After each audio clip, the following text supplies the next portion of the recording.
Okay. Yes, microphone is good. Okay, cool. All right. Okay. I apologize for the little bit the tardiness we've had. As you could probably see when we walked in, we were having some technology issues, but now we're ready to go.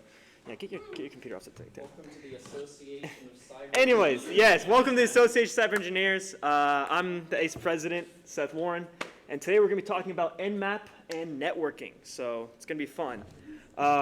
As a quick aside before we started, who did Bandit Over the Wire? Anyone? Okay, we got two, three-ish. I looked it up. Does that count? Sure. Okay. How far did y'all get? I'm curious. Well, I've done it before, so I got it. Okay, yeah. I got it. So Yeah. I don't remember. I was very tired. That's fair. That's fair. Anyways, I was just curious on if anyone did I it. think this time I got to like the 50. Let's 50? Jeez, all right, let's go. I did it at like 3 a.m.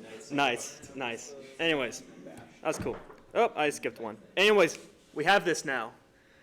Disclaimer, we're going to learn some things. We'll go over the legality of the things. It's technically not illegal, but at the same time it is. So just... It's not illegal, but it's not cool. Exactly. Not cool to do this in a Venn diagram. Not cool to do to It's people, true. but not illegal. Right. Anyways, so what is NMap? NMap is, the full name is Network Mapper, and what it does, it is used to scan and gather information on a computer network. It does so by sending packets to a network and analyzing the data based on the responses. We're getting into that later. But this is also considered a reconnaissance tool in cybersecurity. So cybersecurity kind of has different categories of tools. You have like reconnaissance, exploitation, post-exploitation, social engineering, stuff like that. This falls into the reconnaissance tool. So this isn't really going to be what you use to break someone's system, but you're going to find out how. You could find out how by using this. All right, so what does it do? It has a lot of different things. It does host discovery, port scanning, version detection, TCP, IP stack fingerprinting. If you have no clue what any of those things are, don't worry, I'll talk about it. So the host discovery, it identifies hosts on a network. So if you just, obviously it's called a network mapper. So if you scan a network, it'll tell you where all the hosts are, what they do. Not really what they do, but how they kind of communicate. For example, like listing hosts that respond to certain requests or have a particular port open. We're talking about kind of more when we go into like the kind of more weeds on how the tool actually functions. It pretty much just asks around like, hey, are you on? Are you on? And then there's port scanning. So what that means is that it just kind of goes through every open port or every possible port on a computer and just checks, hey, is it open? Is there something running? And if not, move on. It also does version detection, which is pretty cool. So if you run it, you can check like, oh, this port is running this software. I can even tell what version of software it's running. And so that can also give you more information of like, oh, I know that this version of, say, like MySQL, this version has a vulnerability. I can exploit that because I know what version they're using. And then the TCP/IP stack fingerprinting is essentially just a fancy way of saying it knows the operating system and certain characteristics of the hardware based off of, like it says here, observations of network activity in said devices. Yeah, so how does it do it? So we're going to get into a little bit more of the weeds, but before we do that, I'm just going to kind of go over what is called the TCP three-way handshake. Has anyone heard of the TCP three-way handshake here? You got one, two, okay, that's fine, so I'll go over it. So essentially, this is how a lot of communication happens between TCP. So what it does, as you can see in the graph, is that there's the first send is, say this is you and this is some web server. At first, you will send what's called a SYN packet, an SYN is short for synchronization, and then the website will respond with a synchronization acknowledgement. Essentially, it's you like, to give a better analogy of like how this works, think of like a host as a house, right? And essentially what you're doing is that you're knocking on their door and then they're opening the door and saying, yeah, you can come on in. And then you just acknowledge that and you go on in and you can start communicating freely. So this happens is kind of like a way, like it says, of handshaking, kind of saying, okay, we're both on the same terms and we can start exchanging information. Yeah, and so it says here, to kind of elaborate more on the house analogy, which I think I was supposed to do on the last slide, but I'll do it now. For those of you who like really don't know what I'm talking about, if you're hearing like the words IP and ports and you're kind of not sure what exactly that is, The way I've had it described to me that helped me a lot was think of like if your computer is a house, right? Then your IP address is your home address. And essentially your ports are your doors, right? So you have your front door, and you can either have it open or closed, meaning people can or can't get in. And essentially what this does is that you're knocking on that door and seeing if someone is saying, hey, yes, you can come in. And so what NMap does is that it knocks on every single door possible. This is stuff with ports, but yeah, so it will kind of knock on a door, and based on response, it can essentially tell you what type of port it is. So you have the open ports at the very top, which is where you open it, and then someone opens the door and says, oh, hey, yeah, you can come on in. And that means it's open. There's free communication there. There's a closed port, which is where you open it, and someone just pretty much tells you go away. And then there's a filtered ports where you open it, and there's just no response at all. And so kind of getting more into like the technical details instead of analogies, essentially what this is that it's analyzing responses based off a firewall. So this is like the firewall here. So for instance, at the very top, it goes to the firewall, but it's like, oh, this traffic is fine, so it just allows all communication. This, it talks to a port, and either there might not be anything running on that port, it might just be a port not in use or whatever, but the firewall doesn't really block anything. And so instead of dropping it like it would here, it would just, you send the packet, and then the server just kind of sends back hey, nothing's going on here, which is what that packet is, that RST ACK. I forget what the RST means. I think it's reset. Reset? Okay, reset acknowledgement, essentially saying there's nothing here. And then there's a filtered port, which is where you try to send a packet, the firewall notices it, says you're not supposed to do that, and just drops it. So you get no response. But still, you can gather some information based off of going through and knocking on all those doors and getting the response, yeah. And so anyways, I'll go to that later. I just kind of want to elaborate more on this. I thought I had a slide on it, but I didn't. Yeah, and so by doing this, you can get a lot of information. But what NMap does, which I really like, is that instead of going around and just like, instead of port scanning by going around knocking on all the doors, it does a lot more than that. What essentially, like, kind of keeping up with the house analogy, instead of just going by and knocking on all the doors and seeing if there's any response, it will knock on the door, jiggle the knob, check out like what lock they have on the door, walk around, like maybe even look through the windows to see what's inside the house. It gives you a lot of information, such as like I mentioned earlier, the OS, version type, sometimes even like protocol. So if you know like TCP or UDP, it'll even tell you that, which is really useful information. Anyways, yeah, why use NMap? Like why would what's the practical application of it? Well, it's just a few things here. There's auditing the security of a device, network inventory, generating traffic to host on a network to just kind of test response analysis and kind of just test your own network. And then finally, the fun one at the bottom, finding and exploiting vulnerabilities in the network. And so essentially, it's kind of, I don't know exactly if it was made for offensive. That's kind of where its niche is, but you can be used, in just creating a network. So if you're, a sysadmin or whatever, and you're kind of managing a network, you can, if you want to make sure that traffic's getting to a certain machine, you can use NMap and just kind of scan it. And if you can get a lot of details on, what traffic's going in through, what ports it's going through, and all this other stuff. So it's a really fun. Anyway, so now it's time to demo it. And so this is just some fun little flags that we'll be using. It lets you scan random hosts. I'm not sure why. It's a little dangerous to play with that one. I'm probably not going to do that, maybe. Yeah, and then there's some really cool stuff. Oh, I forgot to mention, it can also trace route. So in kind of keeping up the house analogy, it tells you the directions of your house to that house. It's just actually going to be the first thing I do. So if you have it ready, open up your terminal. Frick, I'm not in. Anyways, open up your terminal. So NMap is just pretty easy to use. It's just that.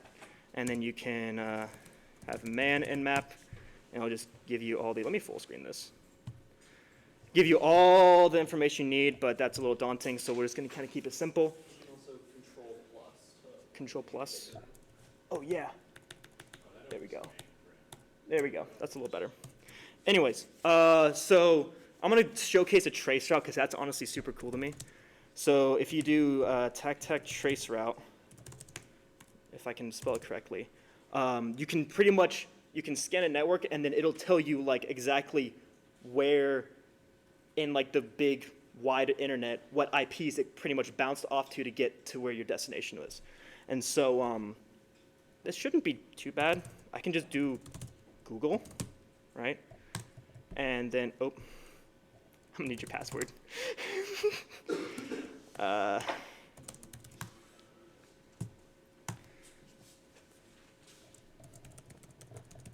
Thank you. Anyways, so yeah, I can run this. It'll work for a bit, and then when it finishes, should have given the verbose because that's really cool to see too. Yeah, if you do TAC V, it'll give verbose and just kind of tell you what it's doing as it's running. There we go. Yeah, so here you can see kind of like where it went. So it started at Bronson's laptop, and then it went through a couple other forward. I have no clue what that is. But yeah, you can see some other IPs that it kind of fall through, and then finally ends at this IP. And if I just grab that IP, oh, if I can grab it. Bronson, your trackpad sucks. If I grab that IP and then slap it in there, look at that, it's Google. And so, yeah, so this kind of shows you how you can go from one place to another. And how did you do that? What was that? Oh yeah, that was this right there. Some stuff with NMap is gonna have you do it as the super user, so you're gonna have to do sudo and then the command. Usually it'll tell you like it told me. I can't scroll up for some reason. Oh, there I can. Like there it told me it needs to be run as root. So when you see that, just slap sudo on it. And I also, another cool thing is that if you do sudo, this is just for bash in general. I don't remember if you mentioned it. If you do sudo and then 2 exclamation marks, it'll just run the last command that you had. Yeah. Anyways, but we're gonna do a little bit more fun stuff than just kind of trace routing. NMap has a kind of server you can scan that they offer, and it's just scanme.nmap.org. I cannot type today, jeez. They do say don't really hammer it, so if you want to go ahead and join, do it so. But there's also a lot of people in here, and they said like, oh yeah, don't do like more than 12 scans an hour. So yeah, I'm not sure if they'll get mad at us. Anyways, but you can do a lot of other things. For instance, let's go back to the flags I had open. Yeah, so you can scan and then put it into an input file. You can export to an XML file. So if you're just kind of dealing with a lot of different IPs, you can kind of put it in a better format for you to kind of sift through a bunch of data. There's also aggressive, which I like because that's where you get to, like check to see if they have the windows unlocked. Whereas, just aggressive, it takes OS, it takes like versions, and you can also script scanning, which is really cool. And then it has set port, which just lets you scan individual ports.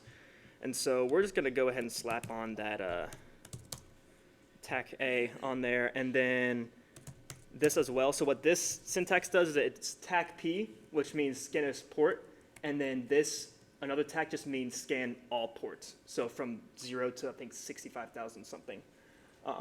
Just scan all the ports. Don't forget verbose, because that's going to take forever. You're right. You're right. And yeah, we'll just get that running. Anyway, so this is what verbose does. Yeah, so it says, oh, discovered an open port 80 and 22. Another one on 3,100 and 337. No, 31,337. Yeah, and so, and it's going to be doing it. Oh, also, one thing I forgot to mention that I will say, as you can see, soon a lot of things are going to start popping up, and that is because one thing that NMap does is that obviously if you use it on a network and say you're like a cyber defense person. I forgot the exact word. I don't know why. But you're like monitoring a network, and then some malicious actor decides to like use NMap on your network. One thing is that it's very loud, so you will see like all these things going through because it's sending a bunch of those packets trying to get as much information as it can. And so if you're monitoring a network, you're gonna hopefully, if you're well trained, you'd notice it. Oh, there we go, it's done. And so that is kind of like one of the downsides. Did it segfault? Oh my gosh, it did.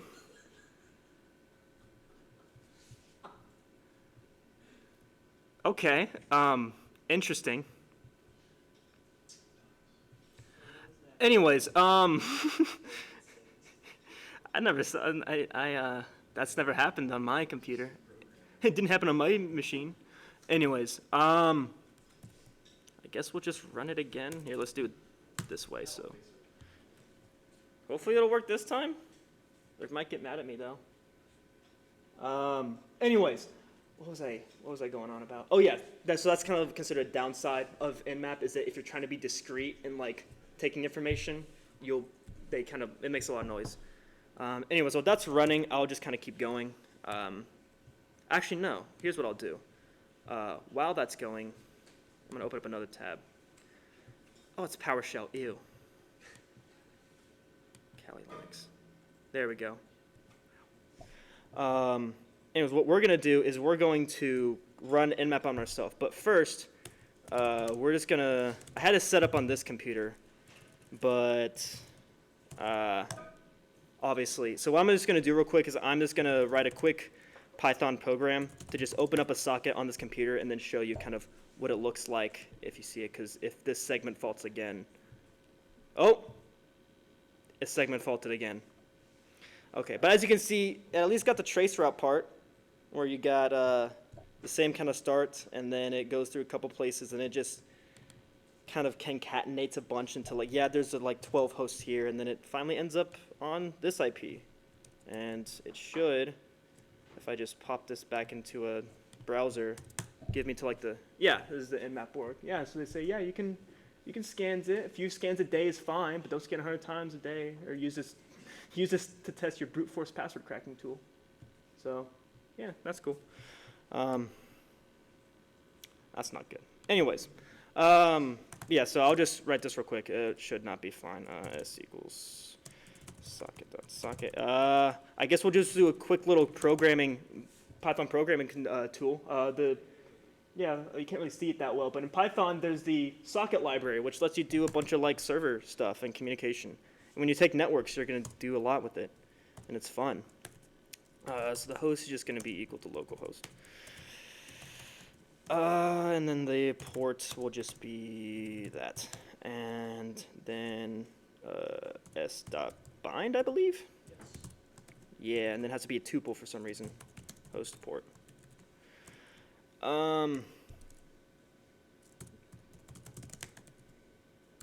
should be it. Should be all I need. And then we'll just run that. Nope, because I didn't put it in a while true.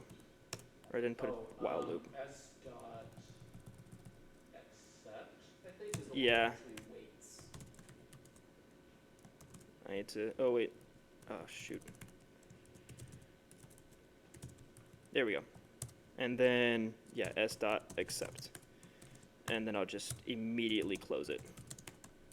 Actually, I'll print something. There we go. So we'll just accept that a connection, say hello, and then close it. That should be fine. And now if I run it, there we go. Anyways, so now what I'm going to do is I'm going to scan myself. I think I can just do this. So if I scan map, I'll target the port that I just made, and then localhost, and that should be fine. Yeah, there you go. And so see, it sees that on port 7567, there's an open port. The service is unknown because I didn't tell it to find that out. And then, hello, but then it kind of blew up on me. It's fine. We'll just spin it back up. But then if I do nmap aggressive, I hope you're okay with this, Bronson. Excuse me. Oh, I didn't. Yeah, let's do it this way then. I'll tell it to scan all ports then. It's going to do its thing. It's going to do an aggressive scan on all ports on localhost.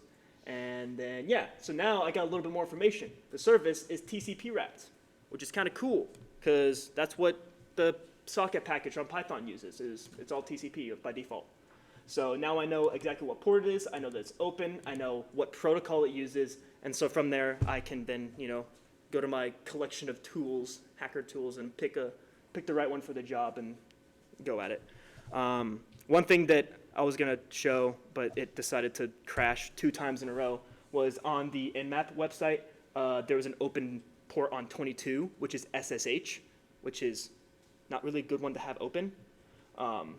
And I was going to kind of show you like, oh yeah, so now if I wanted to just SSH in, I can at least try. It But looks like it's only segfaulting when you use aggressive, so maybe try not. okay. So just, well, it didn't segfault when I aggressed localhost. Yeah, it did. Look, It did? It's right above the line you're typing. You're right, it did. Maybe try SV. Yeah. Okay. We'll see how that goes. And to kind of give you an explanation on what SV is, if we go to the manual here by using man, scroll down a bit, and then we can find SV, which is probe open ports determine service / version info. So it's kind of, I think SV is included in the aggressive, but it's just less in your face, I guess. And hopefully that doesn't crash. Anyways, while that's running though, we'll go back to the presentation.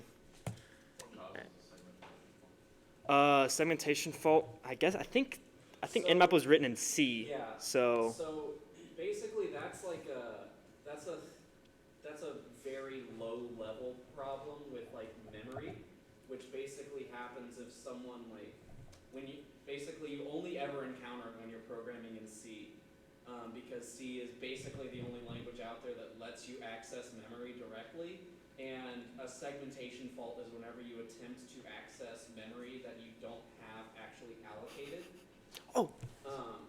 Which is why it's very surprising to see yeah, it. it's segment faulted again, but we got the ports this time.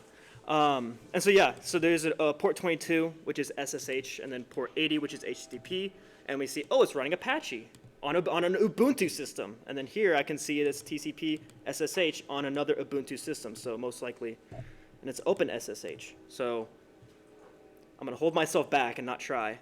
But there's also another random port on 31337, which is just the TCP route. It's the exact same as before. Kind of want to try, but you know what, let's do it. Nah, we're good. We'll do all that stuff in a different meeting. Anyways, but yeah, so as you can see here, if I was a malicious actor, I now have exactly what process is running, on what version, on what OS they have, along for 2 processes. And then I have this random open, this TCP on this one. Anyways, as you can see, it gives me just a lot of information to work with, and can kind of work with me to find a way to hack it. Anyway, so now we're getting into vulnerabilities and legality. And so if you've heard of the Heartbleed vulnerability, essentially it's kind of in the same realm as NMap, but essentially it deals with like responses from a server. So if we go back up here, when there's like, I send this synchronization packet and they respond with something, well, given this amazing comic here, essentially in a way you can say, oh yeah, so server, are you still there? If so, reply potato with 6 letters, and then the server reply with potato. Some people found out, oh, reply potato with 270 letters. And so reply with potato, and then whatever is next in the memory. And so that might be passwords. That might be, just very like sensitive information. And so essentially that was called the Heartbleed vulnerability. And it was a big deal back in early 2000s? Something like that? I don't know. Yeah. Anyways, so that's kind of related to this. And so by using something like NMap, you could see stuff like that and use it. Anyways, but also going to the legality, I mentioned it earlier, it's technically not illegal because you're not really hacking them. You're not you're not the definition of hacking. You're not really doing anything illegal, but it's also kind of frowned upon. I put here, port scanning is illegal in certain jurisdictions. I read one thing where a 17-year-old Finnish student got put in jail for just port scanning a bank. They're like, okay, yeah, that's enough, because they're like, oh, it's intent to hack later. I don't know. all I said, don't push it. You can if you want, but I wouldn't push it too much. So if you want to mess around with it, I would advise just kind of like do what I did. I just kind of created my own little environment on my own computer, which on localhost was like, oh yeah, run this service on this port, and let me see if I can find out exactly what's going on with NMap. And so yeah, if you want to like spin up your own HTTP server to see it, you can do stuff like that. But yeah, all that being said, it's not fun. Anyways, that's about it. A little bit of a shorter meeting compared to the other ones. Any questions, comments, concerns about what I've said? Anything you want me to elaborate on? Anything that was confusing? Yes. Okay, so clarifying question. Yes. The ports that NMap finds are logical ports that as soon as your computer hooks up to the internet, it just connects to all of these ports that it needs. Like if I wanted like to go to Google, that would be, would that be 80 or? No, so yeah, it would just assign some random port, I think above like 1024. Right. And then it would just use that as a connection between you and the Google server. But what NMap does is it literally goes, okay, is there anything on port 0? Is there anything on port 1?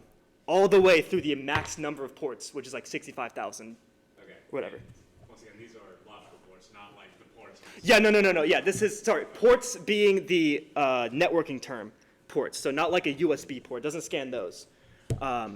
Yeah, if it does, that'd be interesting. Yeah, so that is logical ports. That's actually a good clarification. In networking, probably should have had a slide dedicated to kind of going over these because it just now clicked. Some people, it might be new to some people. Yeah, so in networking, there's like an IP, which is essentially how it's kind of tailored to your connection to the internet at where you are. And then it does that by working through ports, which is like more of an internet term. Oh shoot, did I just turn it off? No, I didn't. We're fine. Yeah, so those ports essentially, think of it as, is there a marker anywhere?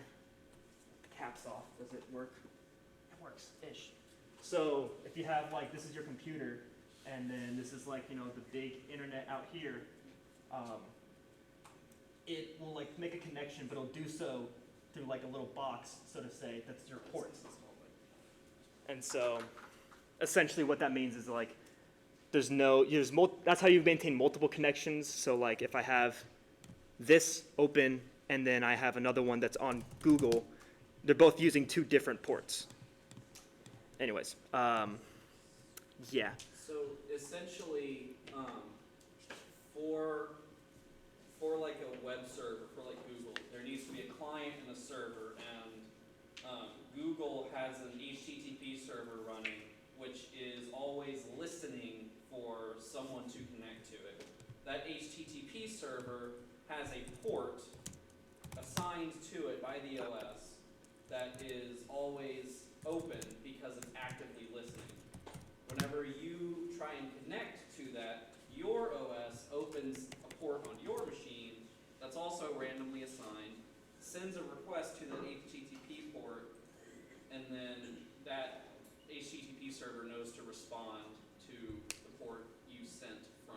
Absolutely. And this kind of coming back to the quick little Python program I wrote. You can see that here. So I list a host, which is just localhost, which is just this computer alone. And then I give it a port number, which can be really any number between 0 and 6,500, 355? 2 to the 16. Whatever that number is. Anyways, and then as you can see, I just the socket is kind of just okay, this is the server, so to say, I'm making. I bind it to the host, and then, like he said, I tell it to listen. And then that one is just how many connections I'll allow. So I just want one connection. And then I have a loop where I essentially say, all right, if someone tries to connect, accept it, I print out hello, and then I just close the connection to allow someone else to connect. There's an error in there somewhere. I don't know. Yeah, so that's a much better way of explaining it than I did. Yeah. So all in all, to answer your question, yes, it is logical ports. Can you show that again? This one? Yeah. I had a second question, but I forgot. So come back. Darn. If it comes back, let me know. Okay. Yeah, if you want to jot this down, I'll probably also just throw it in the Discord, maybe. It's It's a pretty simple program. All it does is just make a server. I literally Googled how to open a port in Python, and this is kind of similar to what it got, so pretty easy to find. Anyways, any other questions or confusion? And it's gone. Is it gone? It's back. Man, this audio visual just does not like me, does it? All right. Okay, I found my question. You found your question. Ask Okay, it. so say I am a guy working at my fun little business, Mhm. right? And my job is to use something like, if I understand this correctly, like Wireshark, which Yeah. basically just observes all the packets coming in on this network. Right. Coworkers talking to each other like on computers, sending files, all that. Mm-hmm. And then I see all of these packets all at once. Scan every single port on the network. Is there any way NMap tells you, yeah, you're in trouble, stop now? Or do Not you, really. as the person, Not just really. see There's that a- blip? Yeah, I would say not. So, there's- NMap has several controls. Yeah. It provides several controls to you to be more stealthy. Mm-hmm. I would say So, there is a stealth mode We flag. Yeah, there are different methods of scanning. One of them is the stealth method, which does a different like TCP handshake thing. I don't know the specifics. There are also less aggressive settings. Where is it? So, yeah. Oh yeah, there's yeah. Like you can do like aggression mode. Where is it? I just 0 saw through it. 5, and I can't remember what it is that varies. I can't. Timing, I lost that's it. what it is. Timing. Yeah. Where- Scroll up to timing. Oh That yeah. first tac T 0 through 5. Yeah. That will basically space out in between the scans. So you won't and- see like ping ping ping ping ping. It'll be Yeah. like ping. Maybe like 30 seconds later, ping. Yeah, which So is it's not obviously stopped. Yeah. more annoying to use as someone scanning, but is less easy to catch. Right. I'm gonna tell this story. It was someone from tech. They were go unnamed, but essentially what they did was they scanned all the.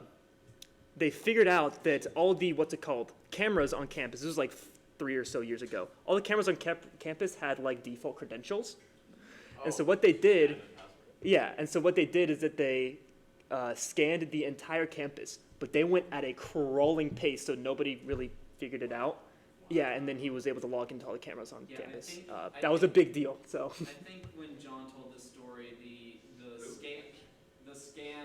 when John told the story of someone else who did it, yeah, the scan ended up taking like several months. yes, Jeez. Because he was scanning like every IP on campus hmm with like a very slow timing. right. attack. And so yeah, and then the person who told the story to me said like he saw him in the Tolliver or whatever. He's like, dude, you're like that's like super cool. He's like, you want to see cool, and then pulled up Lambright on his computer. Yeah, so he was like, illegal but really cool. Yeah. Anyways, I was trying to find. There's a specific one that gives you like an overall stealth mode, essentially. I'm just serious. How did they catch him? Is it because he pulled it up in Tolliver? No, I don't know if they caught I don't him. think anyone caught him. I think It just kind of I think the story spread. just Yeah, lives the word on just kind of in spread, and then Danny Shale's like, yeah. I think SS is stealth. capital S is. Like, that, Oh wait, no, that's script. print.latech.edu? Yeah, it's still HTTP. Yeah. I think you had like the stealth mode in the. No. I know that I wasn't gonna hit enter. Anyways, Okay. yes. Question. So, I'm John Wireshark, and I see someone with NMap like doing like. You see a bunch of all your ports getting pinged. Is there something I can do to like stop this? Is that too complicated for Make sure that all your stuff is secure. Yeah. So I would say going back to this. Really. So in terms of a malicious actor, they like seeing a lot of open and closed is kind of They don't like seeing filter, because what filter means is that the firewall is just dropping it completely. Like they're not even getting to the server at all. So ideally, if you have like unused ports, your firewall will block it anyway, because you just don't even want them to like even know that the port's not being used. And so, I guess to answer your question, like what you can do to stop it is just have good firewall settings. And yeah, so like if an outside person doesn't need to know about like an SSH server, then just like firewall it to just like your internal people. I don't know. Yeah, you can also set firewall settings to like only accept specific ranges of IP addresses. So if you're getting Like an Israeli IP just like yeah, pinging if you. you're getting like an Israeli IP address, just like Google Israeli domain or like Israeli Yeah. IP. Sorry, I say Israeli because I took an incident response class, and for some reason that was the only IP we dealt I'm with. pretty sure that Listen hired like some Israeli firm. To, Oh, is that why it was all? Yeah. Okay, that would make sense. But yeah, so like if you see like a Chinese IP There you go. address scanning you, Yeah, you because you'll be able to see the IP it's coming from. you can block that particular IP address, Yeah. or just like filter out like if it's some internal network you only want being accessible internally. Right.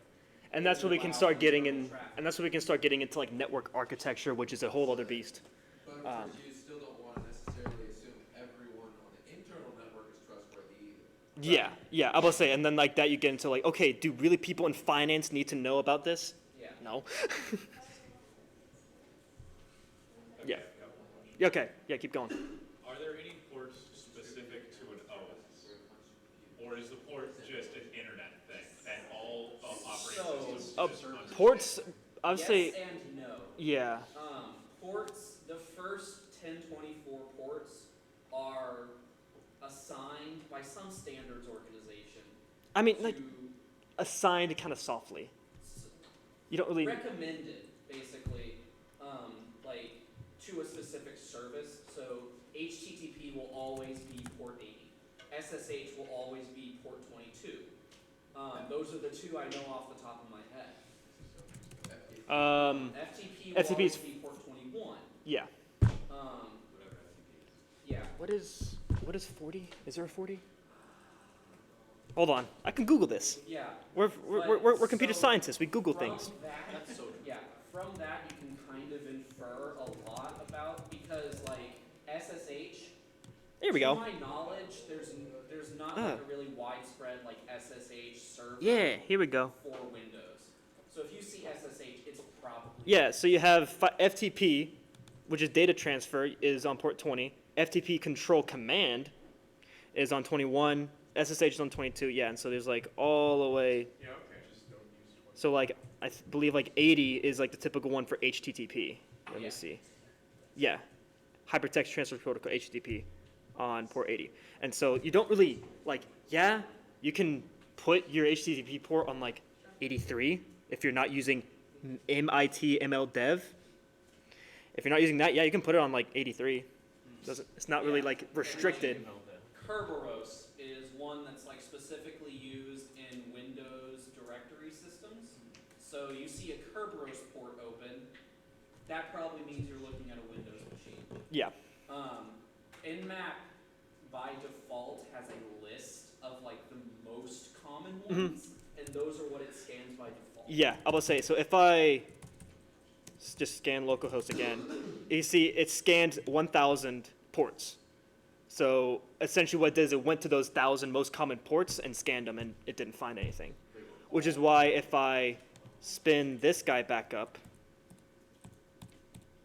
there it is, and then I run it again, it's not going to find anything, because the port I have it on, which is 7567, it's not important. There's no reason to. Is that 1,000 ports from 0 to 1,000, or is that there's just 1,000 favorite ports that I NMap think 1,000 1,000 favorite. favorite Yeah. I see, okay. But then if I tell it to scan every port, It'll take long. it'll take longer. But see, then it found it because it didn't just go to their favorites like the most commonly used. It went 0, 1, 2, 3, all the way down. Yes. Well, you mentioned the thing about the guy who got the land right. So, Yeah. how do you stay in? I mean, I assume you have to let's say you got in once.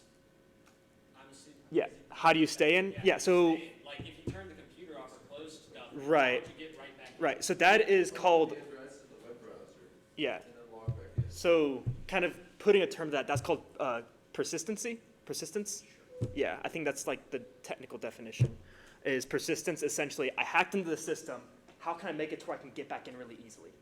And a lot of times that's by like leaving open a back door or just kind of like, okay, I'm just gonna make a hidden user with credentials I know so I can just log in at any time. Or just keep in mind Right. that Or, it's the default password. yeah, or if you know it's default password, you can just open up VNLC, log in, and you're in. Like you have access now. So a lot of times if you're able to get the credentials, persistency kind of comes with that because I can just log in now. Yeah. But yeah, so when we start getting into like actual exploitation tools like Metasploit, which kind of have like packages of stuff, essentially Metasploit's kind of cool because it's like, oh hey, everything you need to hack into like this specific circumstance, it's right here, we'll run it for you, and a lot of times it's scripted and it just puts in a backdoor for you.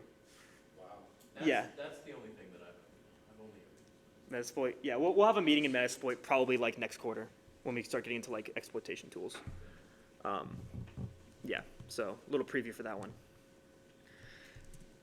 Anyways, yeah, so that's that. Any other questions?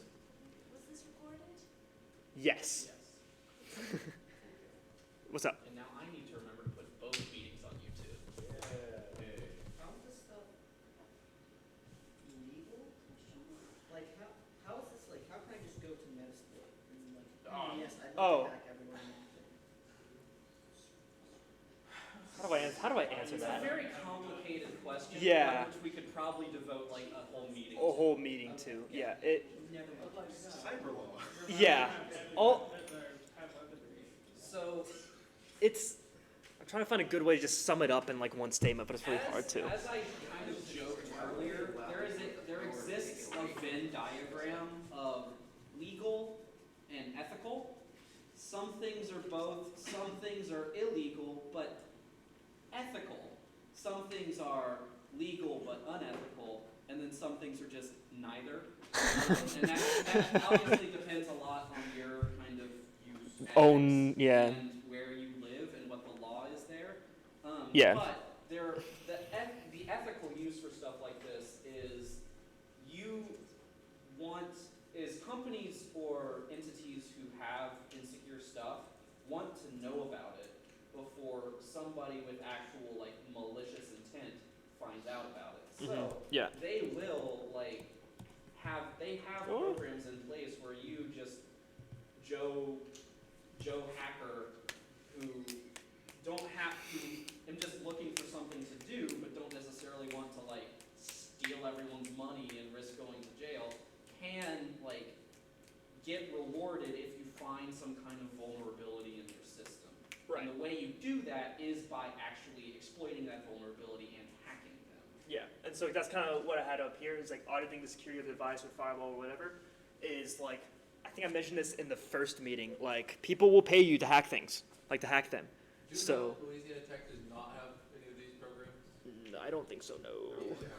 No. Unless Danny Shale. I mean, nothing like in writing, but I'm sure if you email Danny Shales, Hey, I found this vulnerability. Found this thing, Yeah. Danny Shales will be on it. If he responds. You may never hear He might, back. I'm saying he might not, he will not respond, but you will know he's on it. Yeah, anyways. No, because you'll try it again. and it Right, won't work. yeah. And so that's why something like Kali I can download, even though it has like stuff I could do like a bunch of illegal things with, is because, You also do illegal things with programming languages, right? Yeah. yeah. Yeah. Yeah, I'm about to say, it doesn't take much to do something illegal. Yeah. I Um, could do many illegal things. yeah, I'm about to say, Are you saying I'd step away, Tim. You can do illegal things with your own body, like. Yeah, it's, that gets, yeah, I would say, like Tim mentioned, that gets a lot into like the cyber law and like kind of almost philosophy of all this stuff. Tools aren't illegal. Like there are classes on this stuff at Tech. Indeed, yeah, there's So a, if you're really interested, I haven't taken that class Are- because my schedule. are you taking it this spring? dictated it. Huh? Are you taking this spring? Is it in the spring? I think so. I might try and take it then. Ooh, take it with me. It's a 5 to 9 class. Cyber law. Yeah, that was a great class. You need the one? Possibly. I'll be taking it this spring. Anyways, yeah, so, but that's why, you can get paid lots of money to hack people. Anyways, any other questions? How you doing? I'm doing great. How about you? I'm so tired. I feel that. Me too. I feel that. All right. Well, if everyone's tired and ready to go, then we'll just wrap it up here. All right. Well. Members. I'm glad I remembered this. If you haven't sent your hazing form, do that now. I think it's due the 13th. Yeah. Sure. Yes. You said, yeah. I'll say you said something about it being due the 13th. Yes. Okay. Do we have to like? I have no idea. We Okay, just now have John to, told me that we it's just due have to 13th. collect them. Yeah, And then okay. it's like submit. Okay. Anyway, so We just have to have them in by the 13th. It sucks. It's boring. I get it. I had to do it. It was awful, but it only takes about an hour. So. Oh, good question. Next meeting. I mean, yeah, we haven't had really any other people come in, Yeah. so I mean, we should like put that in the Discord, but I think next. yeah, I'll do another like call for anyone, like last chance to apply for any not internships, any positions. And then yeah, we'll probably just do it at the end of next week. Just open up a form, have everyone vote, and all that. Sounds good. Yeah, what's up? Hazing forms. Yeah, that's the one. So I couldn't find one. Good to take this out? Oh yeah, here, let me stop the recording.